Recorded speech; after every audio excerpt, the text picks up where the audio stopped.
Bom dia, amada igreja, a paz do nosso Senhor seja com todos. Hoje nós vamos continuar nossa exposição na carta de Paulo aos Romanos. Isso, Pri. Convido os irmãos a abrirem no capítulo 4. Nós vamos ler isso, dos versículos 1 até o versículo 8. Eu peço que, após ler, você mantenha o seu texto aberto, que nós vamos, com a graça do Senhor, expor esse texto. Carta de Paulo aos Romanos, capítulo 4. Nós vamos ler dos versículos 1 até o versículo 8. Amém? Eu vou começar a ler, os irmãos me seguem, por favor. Que, pois, diremos ter alcançado Abraão, nosso pai, segundo a carne?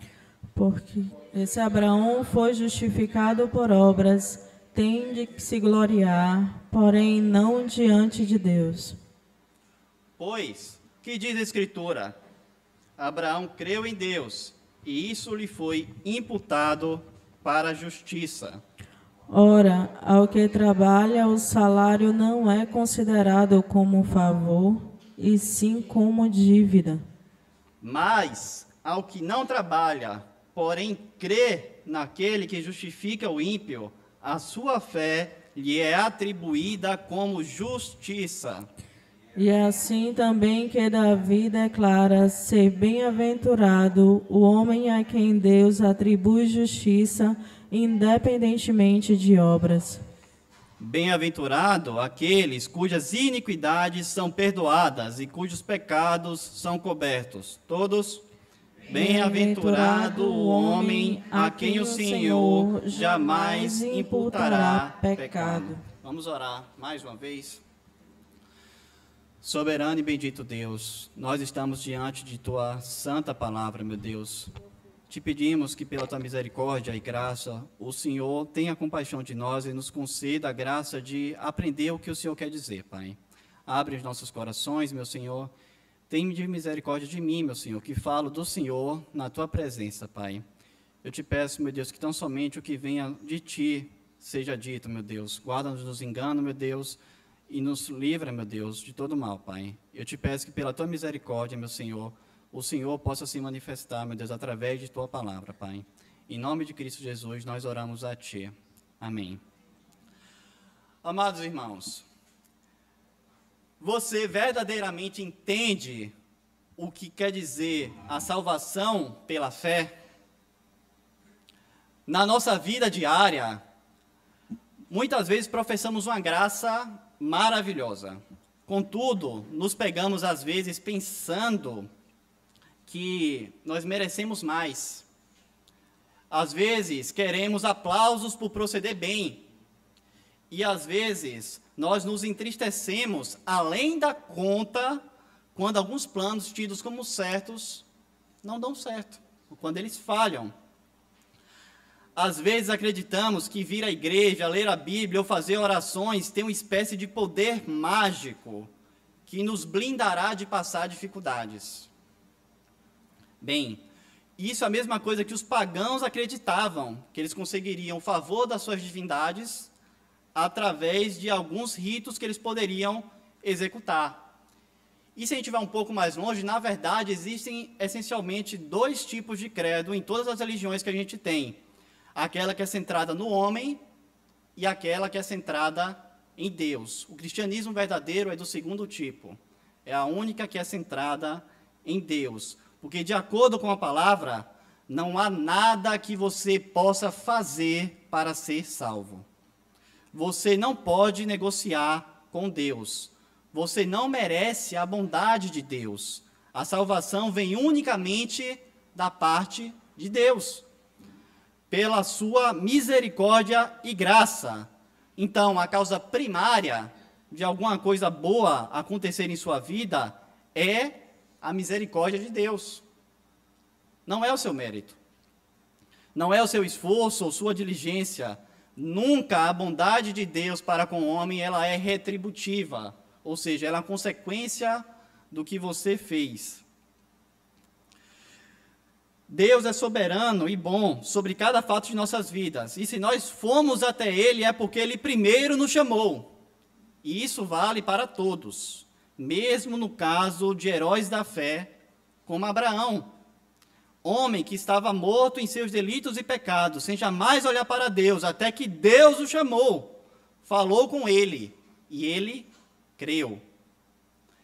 Mas na Escritura, não há uma só passagem onde crer seja um ato isolado, como infelizmente algumas igrejas querem fazer parecer. Um dia você levantou a mão, continuou vivendo exatamente do mesmo jeito, e ainda acredita que está salvo, porque um dia você simplesmente disse um sim?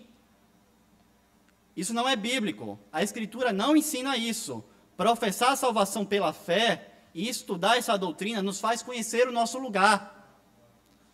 E o lugar de Deus, toda a glória é somente de Deus. O Deus eterno que justifica pecadores, pecadores como eu e como vocês que me escutam.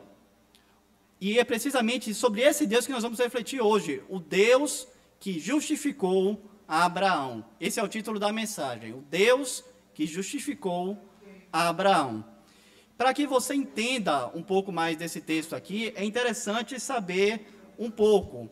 Eu já falei sobre o contexto inteiro da carta de Paulo aos Romanos, eu não vou voltar. Se você quiser ver as outras pregações, você pode olhar no canal da igreja, está lá. Mas eu vou colocar apenas algumas coisas. Paulo, até o final, no capítulo 3, ele estava falando sobre a depravação do homem. No finalzinho do capítulo 3, ele começa a falar sobre a justificação pela fé. Todos pecaram, ninguém merece salvação, então a justificação era unicamente pela fé. Não é nada que você faça. Agora, ele vai usar o primeiro exemplo de uma pessoa. Ele até então estava falando de maneira genérica, um judeu, um gentio. Agora ele vai pegar uma pessoa bíblica, Abraão, e vai usar como exemplo. E para que você entenda por que Abraão foi um excelente exemplo e por que ele se dispôs a fazer Abraão, a gente tem que considerar ao menos algumas coisas. Abraão é o primeiro importante patriarca para o judeu, vivendo no contexto ele vive em 2000 a.C., aproximadamente aí. Isso é quase 600 anos antes da lei ter sido dada. Então, se Abraão foi salvo, ele não foi salvo pela lei. Abraão viveu quase 600 anos antes da lei. Então, primeiro ponto, porque Abraão seria um bom exemplo. Um segundo ponto, é muito simples, mas às vezes a gente se passa. Abraão é um homem e ele é judeu. E de acordo com o que Paulo falou, ele está morto em seus delitos e pecados e precisa de salvação. Então, Abraão viveu antes da lei. Abraão é um homem pecador que precisa de justificação. Então, ele se alinha também com o exemplo de Paulo. E o terceiro, e talvez o mais importante ponto sobre por que Abraão foi escolhido, é porque um judeu, a escutar esse discurso de justificação pela fé, na época de Paulo, ele poderia pensar assim: mas Abraão não foi salvo por obras? Na verdade, irmãos, documentos da época, fora da Bíblia, textos apócrifos, mostram que a tradição rabínica ensinava isso. Eles ensinavam que Abraão foi salvo por causa de sua obediência perfeita. Os fariseus ensinavam isso no período de Cristo. Então, Paulo se vale de Abraão precisamente para contestar esse exemplo que eles tinham de obediência perfeita e mostrar que a Bíblia não diz isso. A Bíblia não diz que Abraão foi salvo por causa de sua obediência perfeita. O ponto de Paulo é que ninguém pode ser salvo senão pela fé. Então, se ele pega o maior exemplo de um judeu de obediência, de busca de salvação por obras, e ele mostra que essa pessoa também foi salva pela fé, pronto, excelente. Minha argumentação está muito bem fechada. Então, por isso que Paulo escolhe Abraão, e ele vai falar sobre Abraão nesses versículos aqui. Vai ser o capítulo todo, na verdade, como a gente vai ver a posteriori. Mas a gente vai começar, então, com os primeiros versículos, falando sobre a história de Abraão. Essa é a primeira grande sessão do sermão, e o título é a história de Abraão. Nós vamos começar, então, no versículo 1. Por favor, leiam novamente para mim. Que, pois...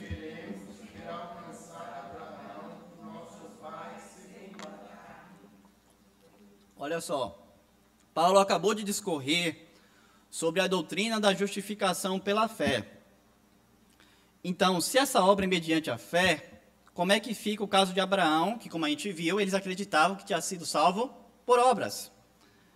E aqui a gente vai começar a grifar algumas palavras. Se você tem uma caneta, Emmanuel deu um caderno aí, obrigou nossos adolescentes a estarem com a caneta aí para anotar, né?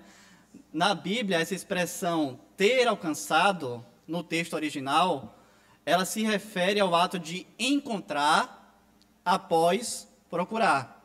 Então ele diz que Abraão, de acordo com o pensamento judeu, teria alcançado. Que diríamos, pois, ter alcançado. Então, para um judeu, Abraão procurou e então achou alguma coisa.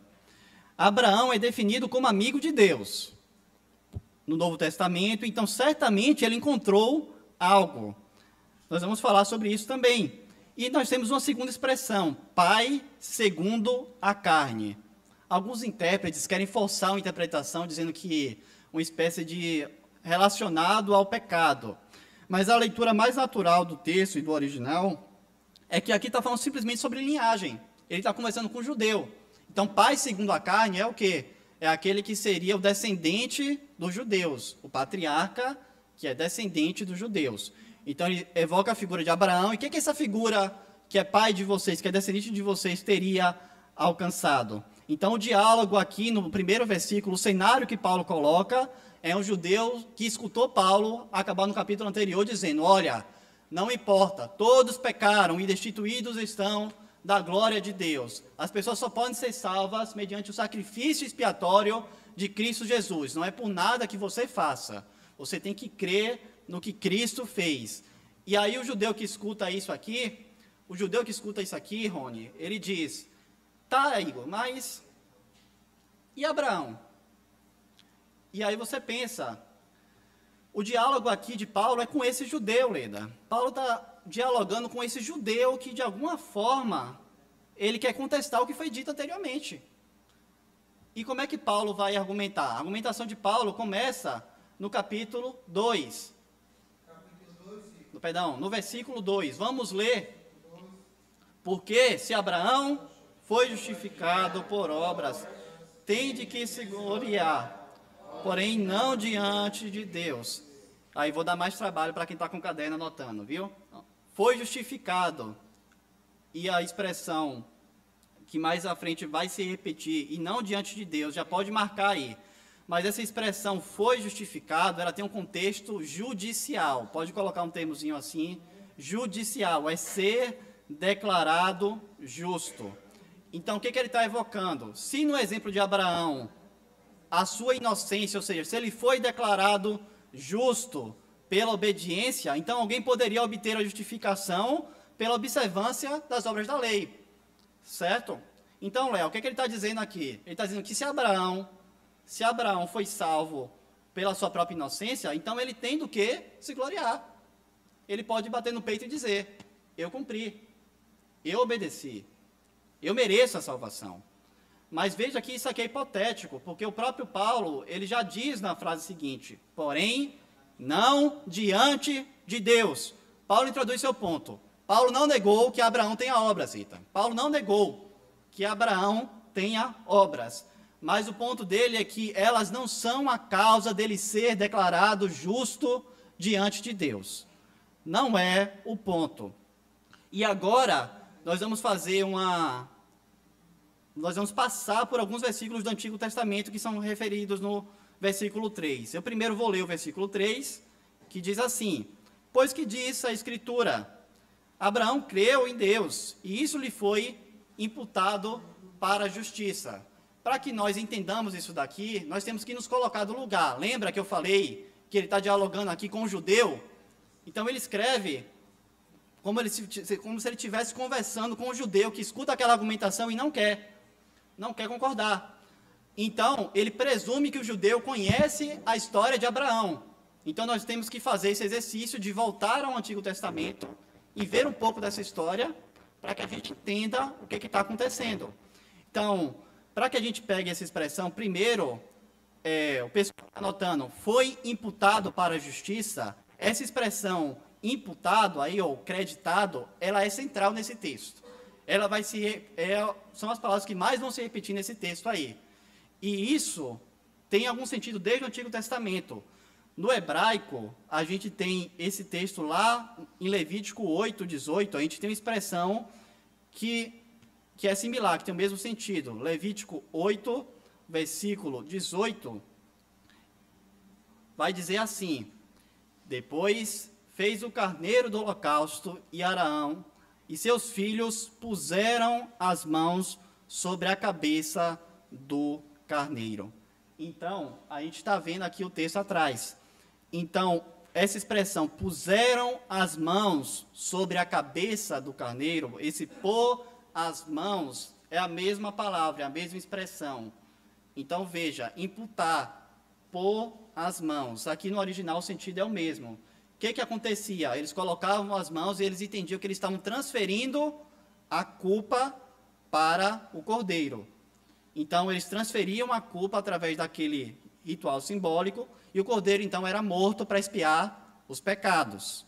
E a gente tem outra expressão também em Levítico, mas agora 17, versículo 4, Levítico 17, versículo 4, que diz, isso, e os não trouxer à porta da tenda da congregação, como oferta ao Senhor, diante do seu tabernáculo, a tal homem será imputada a culpa de sangue. Derramou sangue, pelo que esse homem será eliminado. Então, veja, duas vezes a expressão. O que isso quer dizer? Imputar, colocar as mãos sobre a cabeça do cordeiro, era depositar a culpa. A culpa é minha, eu coloco a mão, estou transferindo a culpa. Estou depositando minha culpa nesse cordeiro. Imputar a culpa de sangue implica dizer que o homem, ele é culpado. Olha, você fez o pecado e isso está sobre você. Você tem que pagar isso. Então, coloquei a culpa. Então, imputar algo, meu irmão, acreditar algo, vamos colocar assim em termos bem coloquiais, né? Fazer um Pix, né? Você pecou, toma lá o Pix na sua conta. Nome no SPC, para o pessoal da escola, as crianças que ainda estão na escola, nome na caderneta do professor. Fez alguma coisa? Registro. Você tem que pagar. Caiu na sua conta lá. Foi depositado. Você fez, foi transferido. Então, quando a gente tem... O que a citação desse versículo 3 aí afirma é que a fé de Abraão, ele creu. Romanos 3 diz que Abraão creu e não obedeceu. A fé de Abraão e não sua obediência foi aquilo que foi considerado para Deus o declarar justo. Então, Abraão creu, e quando ele creu, Deus imputou. Deus depositou a justiça em Abraão. Então, não foi porque Abraão obedeceu. Você creu, pronto. Abraão é justo. Caiu o Pix na conta. Abraão é justo. Ele não obedeceu. Veio na hora. Agora sim, quando esse fato aconteceu, vamos olhar para o Antigo Testamento. Abraão, eu já vou pedindo para minha esposa ali abrir em Josué 24, versículo 2, que a gente vai usar. Abraão, ele vivia na cidade de Ur, na Mesopotâmia, em uma grande cidade comercial, que adorava diversas divindades. Inclusive, a divindade da lua era uma das mais proeminentes entre as quais eles adoravam. E a gente tem texto bíblico que fala que os pais de Abraão eram idólatras. Josué 24, versículo 2, que está aqui, diz: então Josué disse a todo o povo, assim diz o Senhor, Deus de Israel, antigamente os vossos pais, Tera, pai de Abraão e de Naor, habitaram além do Eufrates, e olha só, e serviram a outros deuses. Abraão era filho de um povo idólatra, morava em uma cidade idólatra, vivendo sua vida sem jamais considerar a Deus. Você está entendendo aqui, Mário Sérgio? Abraão, ele não obedecia. Ele não era um exemplo quando Deus o chamou. Ele não fazia nada, ele estava no meio de uma cultura que adorava diversas divindades. Então, a gente está nesse contexto aqui. E às vezes nós lemos a Bíblia sem considerar a soberania do Senhor. Você já parou para pensar que Deus não era obrigado a chamar Abraão? Abraão estava imerso em seus pecados. Se Deus não se voltasse para ele, ele permaneceria do mesmo jeito. É a graça de Deus, meus irmãos. Deus, nós só podemos conhecer de Deus aquilo que Ele quer que saibamos. Nós só podemos conhecer Deus o que Ele quer mostrar. A sua palavra nos revela a Cristo e nos salva. Isso é um ato de graça. Deus comunicar a sua salvação a perdidos pecadores. Sempre é um ato de graça. Agora, que a gente tem esse contexto de quem era Abraão, de seus pais, vamos olhar para o texto de Gênesis 12. Os 2 primeiros versículos, 1 a 2, que quando a primeira vez Deus fala com Abraão, ele faz uma promessa. Gênesis 12, 1 e 2.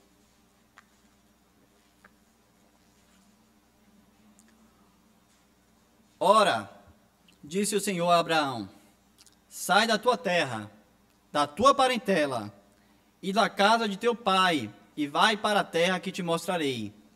De ti farei uma grande nação, e te abençoarei, e te engrandecerei o nome. Sê tu uma bênção. Palavras abençoadas. Mas veja o que a gente falou. Deus chamou Abraão por sua vontade divina.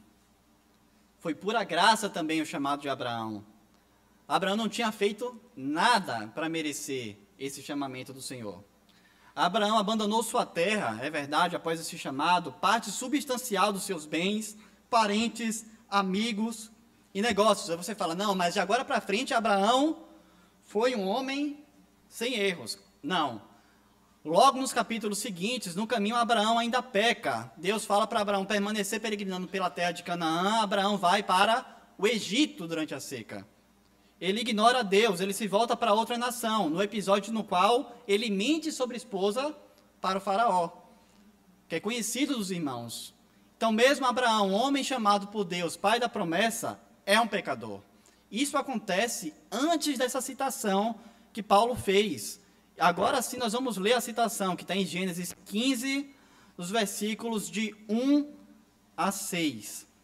Gênesis 15, versículos de 1 a 6, é algumas folhas para frente.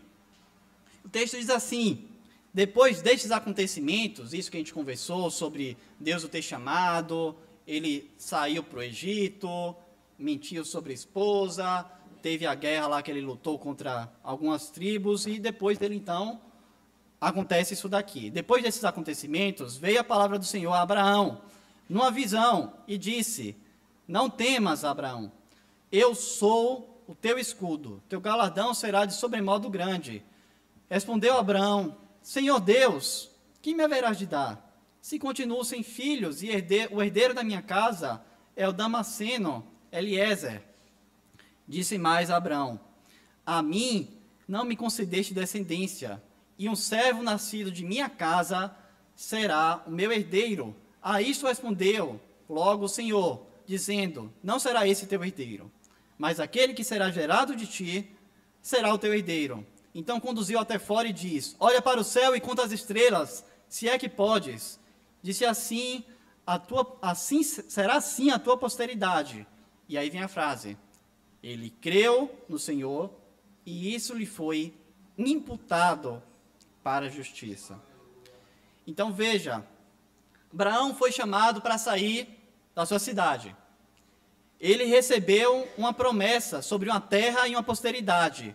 No momento desse texto, como vocês viram, ele já estava velho, sua esposa estéril, e não há qualquer indicativo aos olhos humanos que essa promessa vai se cumprir.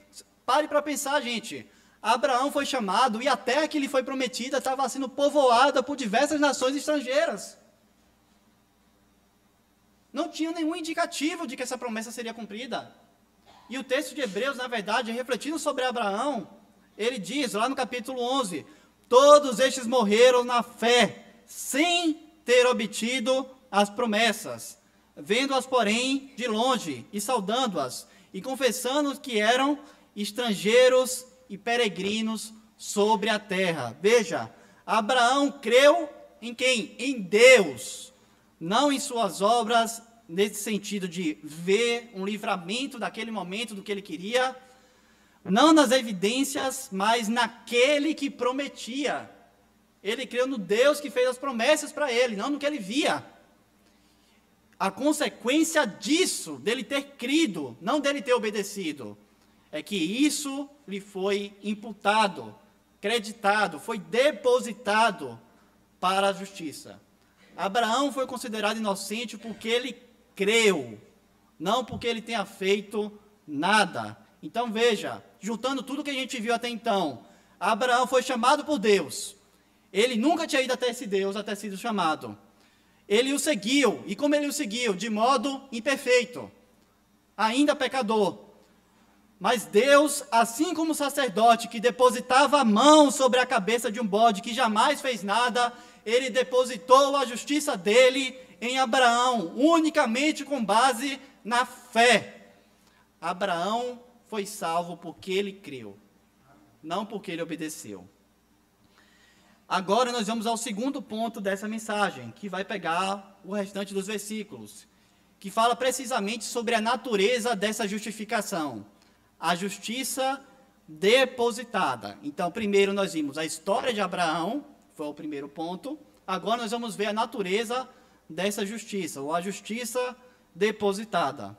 Leia novamente, por favor, os versículos 4 e 5.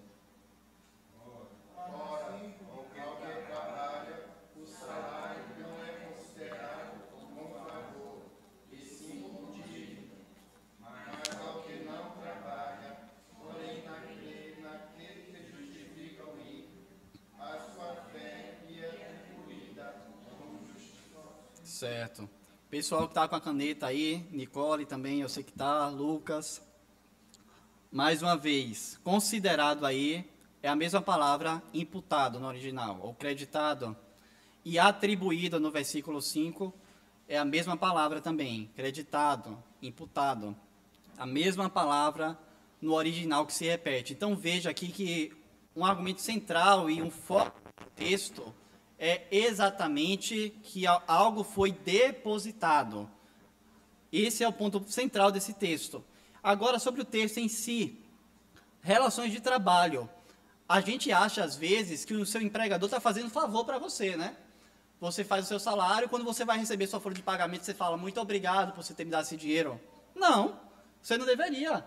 Se você cumpriu sua carga horária, ele está ali devendo. Quando você trabalha, o seu salário é dívida do seu empregador. Não há favor ali. Você trabalhou, havia um acordo, você tem que receber aquilo que foi acordado, pelo que você trabalhou. Mas veja que esse é considerado, como eu disse, que é imputado, ele faz uma oposição. Você trabalha, aquilo cai na sua conta, mas o versículo 5 faz uma oposição dizendo que o que não trabalha, porém crê naquele que justifica o ímpio. Ou seja, o que não trabalha aqui dentro dessa argumentação é que não, aquele que não obedeceu toda a lei, Chica. Então veja, a oposição aqui, se você trabalhou, se você obedeceu toda a lei, beleza, você merece ser salvo. Mas você não obedece toda a lei. E aí? O que é dito é que ao que não obedece toda a lei, isso lhe é imputado por graça. Veja, a relação aqui não é apenas entre trabalhar e não trabalhar, mas entre trabalhar e crer. A oposição aqui que é colocada é a oposição entre trabalhar e crer. E precisamente por isso, se você acreditar que a fé que você teve em Cristo Jesus, ela vem de você, você está crendo em obras. Veja, porque às vezes as pessoas também caem nesse erro. Ele acha, é verdade, a salvação é por fé. Ah, mas a fé é minha. Eu acreditei, oxe. Eu cheguei lá e falei, não, eu creio sim. Isso veio de mim. Bate no peito e disse, eu fui até Deus. Mas veja, que o que Paulo coloca é a oposição entre obras e crer. Ou seja, se a oposição, se é oposto, necessariamente um é contra o outro. Crer não se alinha com obras. E a Escritura traz isso em outras passagens. Pela graça vocês são salvos, mediante a fé. Mas isto não vem de vós. A fé pela qual vocês são salvos não vem de vós, diz Paulo aos Efésios. É dom de Deus.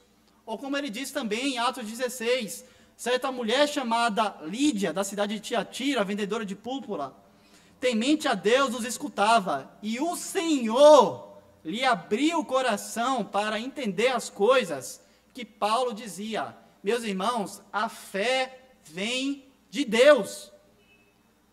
As pessoas são salvas pela fé, mas a fé vem de quem? Vem de Deus. Não é um ato seu. Você não tem esse poder em si mesmo. Se você crê em Deus, isso veio do próprio Deus. Abraão não cumpriu toda a lei, mas ele creu naquele que prometia. E veja, mais do que o foco nas promessas, o foco de Paulo é que a crença de Abraão foi em Deus. Nesse versículo aqui ele deixa mais claro. Porque vê, ele diz que crê naquele que justifica o ímpio. Abraão foi justificado, salvo, não por ter trabalhado, mas por ter crido em Deus. Ele não fala naquilo que Deus prometeu, mas ele creu em Deus. Porque às vezes as pessoas pegam as benesses de Deus, as dádivas de Deus e colocam acima do próprio Deus. Isso também é idolatria, meus irmãos. Nós temos que amar o Senhor pelo que Ele é. Sim, Ele é bom e Ele nos dá coisas. Mas nós temos que amar primeiramente quem Deus é. Não o que Ele nos dá. Não o que Ele nos promete. Mas quem Deus é. Senão nós estamos fazendo um ídolo nas próprias promessas. Prosseguindo, o Deus de Abraão é o Deus que justifica pecadores, porque está dizendo aí no versículo 5, aquele que justifica o ímpio. Como Paulo já explicou na última exposição, essa justificação do ímpio, ela é de graça para aquele que crê, mas ela não foi de graça. Alguém pagou o preço. Nós vimos na última exposição, Cristo é aquele que foi punido no lugar de quem Deus salva. Ela não foi de graça. Deus depositou a ira que pecadores mereciam sobre Cristo Jesus. Cristo recebe essa ira. Cristo recebe a punição que cabia a mim, que cabia a Emanuel, que cabia ao pastor Paulo, que cabia a cada um de nós aqui. E alguém só pode ser salvo por causa disso. Então, a salvação, ela é por graça, ela é depositada na vida do crente, mas por causa do que Cristo fez. Deus simplesmente não passou a mão na cabeça, Deus puniu o próprio Filho no lugar, para salvar pecadores como nós. Louvado seja Deus pela sua graça, pela sua bondade. E agora, os versículos 6 a 8, Paulo vai fazer uma citação de Davi, mas ele ainda está falando sobre Abraão. Vamos ler os versículos 6 a 8 juntos? E assim também Davi declara ser bem-aventurado o homem a quem Deus atribuiu justiça, independentemente de obras. Bem-aventurado aquele cujas iniquidades são perdoadas e cujos pecados são cobertos. Bem-aventurado o homem a quem o Senhor jamais. Mais uma vez aí, veja, versículo 6, atribui, é a mesma palavra no original, acredita, imputa. Versículo 8, mais uma vez, jamais imputará, mesma palavra. Então veja que essa palavra é a que mais se repete. Isso quer dizer uma coisa para a gente, né? Quer dizer que a ênfase do autor naquele momento está naquela doutrina. Nesse caso, na imputação, né? Na justificação. E aqui agora, nós temos um reforço do exemplo de Abraão, citando Davi. E ele faz uma citação do Salmo 32. E eu vou pedir para minha esposa colocar aqui atrás para vocês verem. E deixem aberto aí onde está em Romanos 4. Para que a gente veja algumas coisas juntos. Salmo 32, os 2 primeiros versículos. E diz assim: bem-aventurado aquele cuja iniquidade é perdoada, cujo pecado é coberto. Bem-aventurado o homem a quem o Senhor não atribui iniquidade, e em cujo espírito não há dolo. Você percebeu aqui que a citação não é exatamente a mesma? teria Paulo errado? Não. Paulo está interpretando o texto. O versículo 6, Paulo disse que Davi afirma que feliz é o homem a quem Deus atribui a justiça sem obras. Mas veja aqui no texto, no texto original do Salmo 32, o que aparece na citação? Feliz o homem cujo quê? Iniquidade perdoada, pecado é coberto. E no versículo 2, a quem o Senhor não atribui iniquidade. Então, o que aparece na parte do homem, nesse texto aqui, nessa citação de Davi, é a iniquidade e o pecado. Ou seja, não tem obra nenhuma do homem. O que aparece do homem aqui é iniquidade e pecado. Nada que o faça merecer coisa alguma da parte de Deus. E agora, quando a gente olha para o texto de Romanos, e a gente vê esses versículos que nós acabamos de ler, 6, 7 e 8, Paulo entende que aquilo que Davi disse, que está aqui, equivale a dizer: feliz o homem que Deus considera justo. Feliz o homem que Deus considera inocente. Feliz o homem a quem Deus justifica. Então, Paulo entende que esses termos aqui são a mesma coisa de dizer: feliz o homem a quem Deus justifica. Abraão pecou, eu pequei, cada um de nós aqui pecou. E por fazer isso, o que deveria ser depositado em nossa conta? Condenação eterna. É isso que cada um de nós merece por transgredir a lei de Deus, Wanda. Não há remédio. Se você mentiu, você é culpado de toda a lei. Eu garanto a cada um de vocês aqui, que eu, pastor Paulo, Emanuel, John, todos os oficiais de igreja e todos vocês que estão aqui, transgrediram cada um dos mandamentos de Deus. Mesmo não matarás, porque Cristo nos explica que se eu tenho um ódio, se eu tenho uma raiva para o meu irmão, eu já transgredi esse pecado. Então, o que deve ser depositado na sua conta por causa disso? Condenação eterna. A alma que pecar, essa morrerá, diz o profeta Ezequiel. Então, veja, por isso, porque você merece a ira de Deus, vocês, nós merecemos a ira de Deus, entenda disso. O que você trabalhou para merecer é a ira de Deus. O que cada um de nós aqui merecemos é o inferno. Então, por isso, porque nós merecemos o inferno, que Paulo diz: feliz é o homem a quem Deus não atribuirá aquilo que ele merece. Jamais peça para que Deus restitua a você, dê de volta o que é seu. O que é seu é o inferno, meu irmão. O que você merece da parte de Deus é o inferno. Feliz é o homem a quem Deus não fará receber aquilo que ele merece. E por que ele não vai receber isso? Porque se arrependeu dos seus pecados e foi salvo, não pelo que fez, mas por crer em Cristo Jesus, por crer que ele pagou o preço que cabia a você. A salvação é graça, não é merecimento. E é por causa do que Cristo fez, não por causa de sua obediência. A salvação é unicamente por meio da fé. E aqui agora eu quero trazer algumas aplicações para que a gente encerre esse momento. Primeiro ponto: Abraão, ele era pensado como um exemplo a ser seguido. Mas à luz da Escritura, ele é tão pecador quanto qualquer um de nós. Abraão vivia imerso em si mesmo, numa cultura politeísta, mas Deus o chamou, ele creu e ele foi salvo pela graça. Ele não mereceu a salvação que recebeu, ele foi salvo pela graça. E eu quero que você entenda agora, meus irmãos, pela misericórdia de Jesus, cada um de nós, que nós possamos entender pela graça de Deus. Deus não lhe deve nada, e ele nunca deveu nada a ninguém. Deus não deve nada a ninguém. Deus não é servido por mãos humanas. Você acha que você vai fazer uma caridadezinha e você vai receber uma retribuição de Deus? Deus não lhe deve nada. O que você merece da parte dele é ira, como Paulo expôs nos 3 primeiros capítulos da carta dele aos Romanos. Veja, você não pode negociar com Deus, promessas, campanha de jejum, nada. Deus não é servido por você.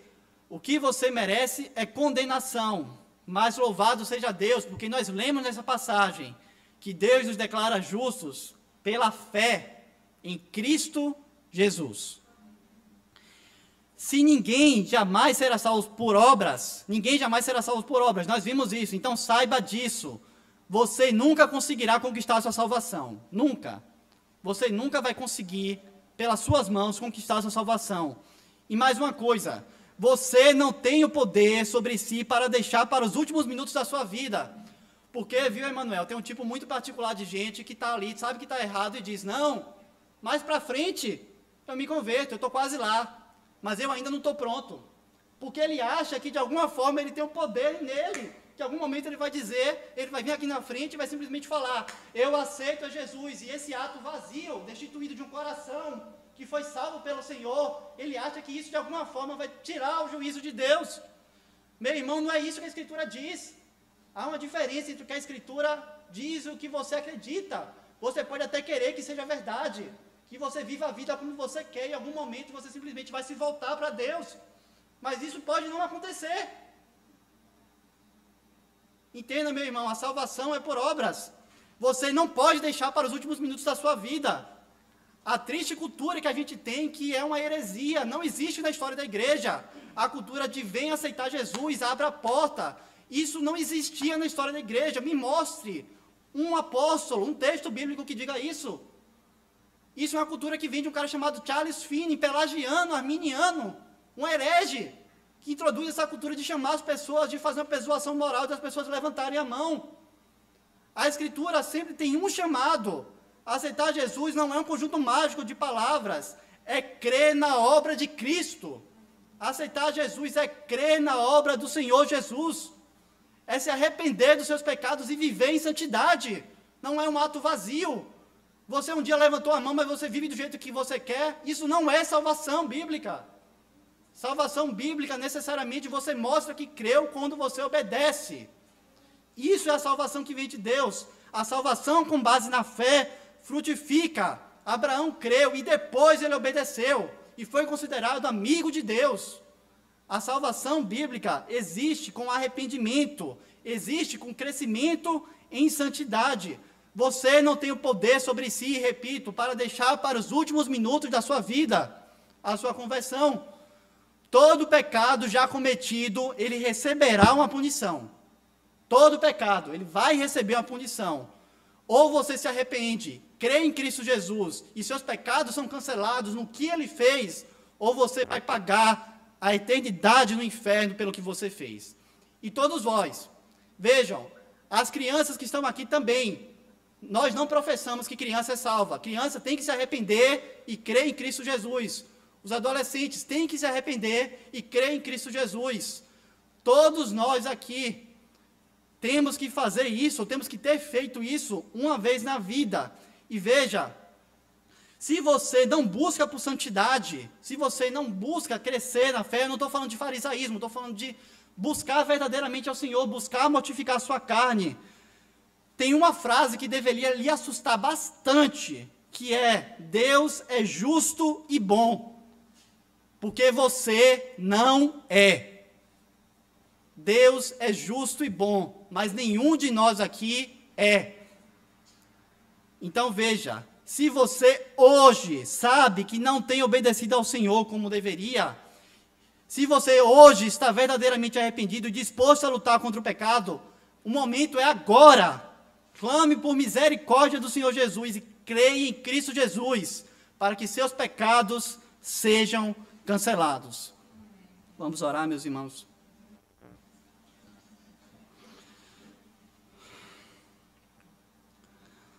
Bondoso Pai, nós sabemos, meu Senhor, pela Tua palavra, que nós somos miseráveis, Deus. Nós nascemos em pecado, meu Deus, como Davi diz. Nós transgredimos a Tua lei, meu Senhor, e por isso que nós merecemos da Tua parte a ira, meu Deus. Louvado seja Teu nome, porque o Senhor nos amou e nos enviou Teu Filho, Pai. Amado Senhor, Cristo Jesus é a nossa redenção e nós cremos nisso, Pai. Ele é aquele quem paga o preço e nos concede viver em novidade de vida, Deus. Amado Deus, tem de misericórdia de nós, meu Deus, se de algum modo nós temos desprezado, meu Deus, o ensino da Tua palavra, meu Deus. Pai, se há alguém aqui enganado, meu Deus, que verdadeiramente não é Teu, meu Deus, eu te peço que pela Tua misericórdia traga arrependimento, meu Deus, o faça cair em si, meu Deus, e se voltar para o Senhor, Pai. Amado Senhor, se há alguém que ainda não se converteu, meu Senhor, que vive uma vida com o Senhor no meio de suas diversas preocupações, mas sem ser o centro de sua vida, meu Deus, traga arrependimento agora, meu Deus, e salvação, meu Deus, que eles possam crer que eles são miseráveis sim, mas que Cristo é aquele que pode pagar, que pagou o preço pelos seus pecados, meu Deus. E é aquele que pode os renovar e que pode os conceder graça para lutar contra o pecado e para crescer em santidade, meu Deus. Nós somos ao mesmo tempo, Pai, pecadores e salvos, meu Deus. Justificados e pecadores, Deus. Tende misericórdia, Deus, daqueles que já estão na fé e por tantas vezes vivem sem se deleitar, meu Deus, nessa maravilhosa doutrina, Deus. Grande preço foi pago, meu Senhor, mas para nós isso foi graça, Pai.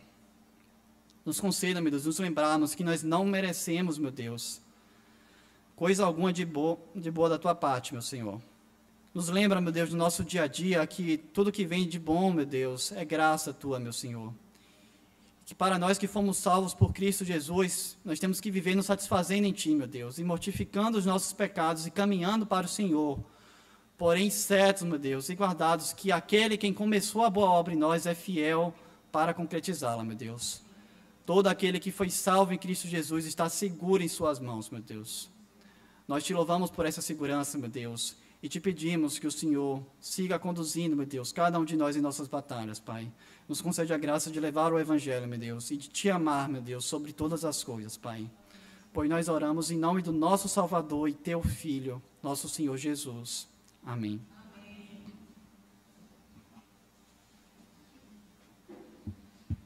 Fiquem em pé. Após a bênção, as crianças já podem se retirar.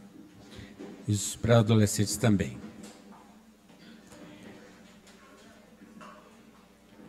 Que o Senhor te abençoe e te guarde.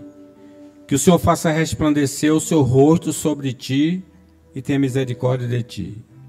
O Senhor sobre ti levante o seu rosto e te dê a paz. Amém. Amém.